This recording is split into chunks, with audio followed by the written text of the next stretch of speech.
And I wanted to take it, and I'm going to have to blitz through this quickly because like I say, we are operating under a bit of a time constraint this time around.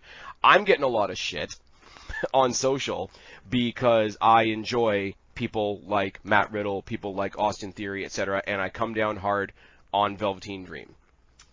We spoke a lot about the Velveteen Dream thing on our last preview podcast, and I think we both ranted about it a great deal. I want to clarify my stance on it, and I mean whatever you have to throw in, obviously I want to hear what you have to say as well. The difference between those things is Riddle tackled it face on, and we talked about that a lot in the last pod, but also I'm not a person that immediately hops on the Me Too speaking out bandwagon. I'm not somebody that's like automatically you're accused, it happened. There is a stack of evidence that's quite public about Dream, and I as a person... It's quite damning. That's the problem. Yeah. I as a person, and we as human beings, I think, need to look at it on an individual basis, because Me Too, as a movement, as a hashtag, as a whatever, has been weaponized to the nth degree. The wrestling community had a culling when speaking out happened, and to the legitimate victims out there, obviously rightfully so. But you can't just... Yeah, things had to change. Things couldn't stay the same. Yeah. You know, the culture needed that wake-up call, but... Yeah, but there's a different... Like, where I draw the line is, a lot of things fall under that purview. Like, you get everything from somebody who's been legitimately violently assaulted to somebody that walked by the boys' locker room and heard a joke they didn't like.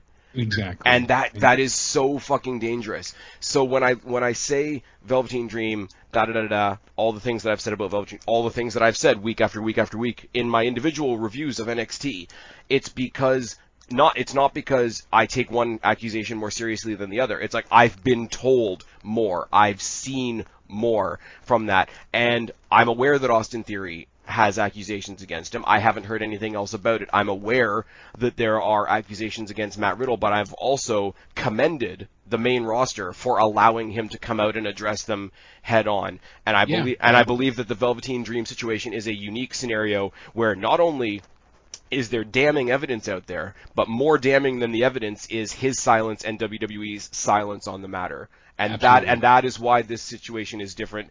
To me, for the people out there on Twitter, go suck a fuck for people that are just out there. Once again, hashtag Spaz is racist. But I don't care if Velveteen Dream was as purple as his outfits. It's right there. Google it.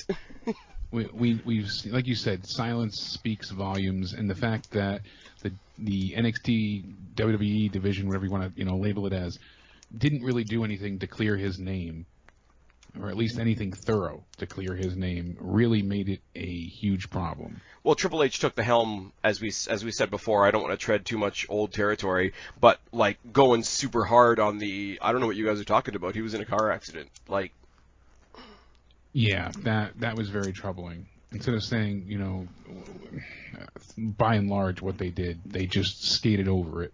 Yeah. Anyways, so I mean, the match is... It takes away from what could be a good match, what could be a good performance, what is a good star. Velveteen is a good star, but I don't want to see him at this point. It's awkward, it's uncomfortable in this match. I hope Kushida wins, and I hope they don't have a feud that continues past this. Freak like me.